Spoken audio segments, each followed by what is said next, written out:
राम राम। आज हम श्रीमद् भगवत गीता के अध्याय 3 कर्म योग का श्लोक 6 संस्कृत उच्चारण और हिंदी अर्थ सहित सीखेंगे। पहला चरण क। मी के ऊपर आधा र है, उसको क के साथ पढ़ेंगे कर्में।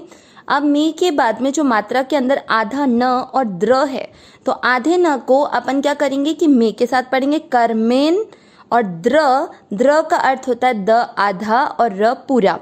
इस पर ई की मात्रा लगते ही द्री बन जाएगा। कर्मेंद्रियाणी, स के ऊपर बिंदी शब्द के स्टार्टिंग वाले अक्षर पर है, तो इसको आधा न पढ़ेंगे नाक से। संय और आधे म के साथ य पूरा म्य, संयम्य। पहला चरण फिर से बोलते हैं, कर्मेंद्रियाणि संयम्य। दूसरा चरण देखते हैं, य में अक्षर पूरा है इसलिए अ मिक्स करेंगे। य आस्ते, आ के साथ आधा स, आस्ते। मन, दोनों अक्षर पूरे, दोनों में अ मिक्स करेंगे। मन, सा के साथ आधा स, मन सास। म पूरा, म में अ मिक्स किया। म और र पूरे के साथ आधा न, रन, मन सा स्मरन। सेकंड चरण फिर से, य आस्ते मनसा स्मरन। पहला और दूसरा चरण साथ में, कर्मेंद्रियाणि संयम्य य आस्ते मनसा स्मरन।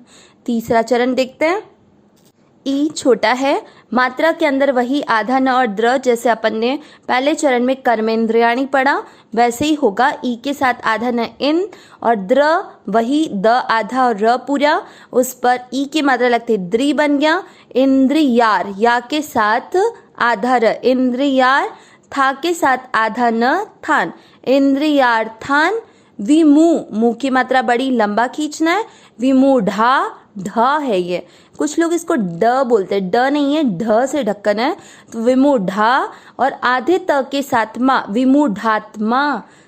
तीसरा चरण फिर से, इंद्रियार्थान विमूढ़ात्मा।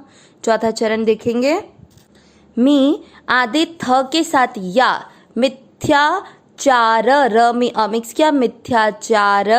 र में अ की मात्रा तो विसर्ग को पढ़ेंगे ह, मिथ्याचार। स अक्षर पूरा है, अ मिक्स करेंगे। स उ के साथ आधा च उच्च, य में अ मिक्स करेंगे, यते। चौथा चरण फिर से, मिथ्याचार स उच्यते। तीसरा और चौथा चरण साथ में, इंद्रियार्थान विमूढ़ात्मा मिथ्याचारः स उच्यते। पूरे श्लोक का उच्चारण एक साथ, कर्मेंद्रियाणि संयम्य य आस्ते मनसा स्मरन् इंद्रियार्थान विमूढ़ात्मा मिथ्याचारः स उच्यते। एक बार फिर से, कर्मेंद्रियाणि संयम्य य आस्ते मनसा स्मरन् इंद्रियार्थान विमूढ़ात्मा मिथ्याचारः स उच्यते। श्लोक का अर्थ देखेंगे।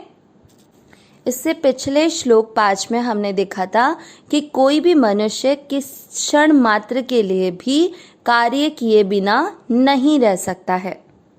तो यहाँ पर एक शंका हो सकती है कि जब कर्म किए बिना नहीं रह सकता, तो एक मनुष्य चाहे तो अपनी इंद्रियों की क्रियाओं को हठपूर्वक, मतलब बल से रोक ले। हठपूर्वक रोक के भी तो अपने को अक्रिय मान सकता है। इस शंका का समाधान करने के लिए आगे वाला श्लोक बोला गया है। क्या कह रहे हैं भगवान? कर्मेंद्रियाणि, कर्मेंद्रियाणि यानी संपूर्ण इंद्रियों को, संयम्य, संयम यानी हठपूर्वक रोक कर, यह जो आस्ते बैठता है, मनसा स्मरन, मनसा यानी मन से, स्मरन यानी चिंतन करते हुए। तो पहले और दूसरे चरण का अर्थ क्या निकला? संपूर्ण इंद्रियों को हठपूर्वक रोककर जो मन से चिंतन करता हुआ बैठता है। आगे, इंद्रियार्थान यानी इंद्रियों के अर्थ में तो इंद्रियों के विषयों का, विमूढ़ात्मा मूढ़ बुद्धि वाला मनुष्य मिथ्याचारः, यानी मिथ्या आचरण करने वाला, मिथ्याचारी और उच्यते कहा जाता है। तो तीसरे और चौथे चरण से क्या अर्थ निकला? इंद्रियों के विषयों का चिंतन करने वाला, वह मूढ़ बुद्धि वाला मनुष्य मिथ्याचारी कहा जाता है। पूरे श्लोक का अर्थ निकला, जो कर्मेंद्रिया अर्थात संपूर्ण इंद्रियों को हठपूर्वक रोककर मन से इंद्रियों के विषयों का चिंतन करते हुए बैठता है, वह मूढ़ बुद्धि वाला मनुष्य मिथ्याचारी अर्थात मिथ्या आचरण करने वाला कहा जाता है। यहाँ एक बात विशेष है कि जो कर्मेंद्रियाणि शब्द लिया है उसमें संपूर्ण इंद्रियों को इंक्लूड किया है। कौन कौन सी? जो कर्मेंद्रियां हैं और ज्ञानेंद्रियां हैं, उन दोनों को। ठीक है। उसके बाद में संयम में आपने देखा हठ पूर्वक रोककर, मतलब केवल बाहर से अपनी इंद्रियों को रोक कर बैठ जाना, लेकिन मन से किसका चिंतन चल रहा है? इंद्रियों के विषयों का चिंतन चले जा रहा है। इसलिए उसको कैसा बताया? मूढ़ बुद्धि वाला बताया है। मूढ़ बुद्धि वाला क्योंकि वह बाहर से तो अपने इंद्रियों को रोक कर बैठा है, जिससे लगता है कि ये कितना नियंत्रित है, लेकिन मन से उन इंद्रियों के विषयों का चिंतन कर रहा है, इसलिए वह मूढ़ बुद्धि वाला है। मतलब वो कौन सा सत है और क्या असत है उसके विवेक से रहित है, अपने विवेक का सदुपयोग नहीं कर रहा। तो इस श्लोक में जो विशेष बात आई है वो ये आई है कि कई बार हम दूसरे को धोखा देने के हिसाब से या मिथ्या आचरण करने के हिसाब से अपने बाहर से विषयों का त्याग कर देते हैं। बाहर से ऐसा लगता है कि हमारी इंद्रियां सब नियंत्रित है, सब ध्यान में केंद्रित है, लेकिन मन से इंद्रियों के विषयों का चिंतन करने के कारण मन में सांसारिक सुख भोग राग इन आसक्ति के कारण उन सब बातों के बारे में चिंतन करने के कारण हमारा ध्यान सिद्ध नहीं हो पाता है और हम अक्रिय नहीं हो पाते हैं। हमको ऐसा लगता है कि हम क्रिया रहित हो गए हैं।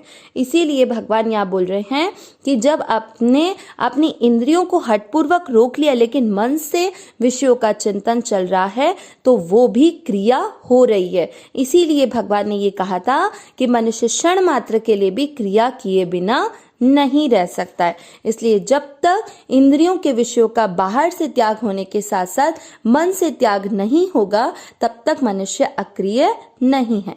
अविनाशी सहज सुख राशि हे नाथ, हे मेरे नाथ, मैं आपको भूलूं नहीं। नारायण नारायण नारायण नारायण।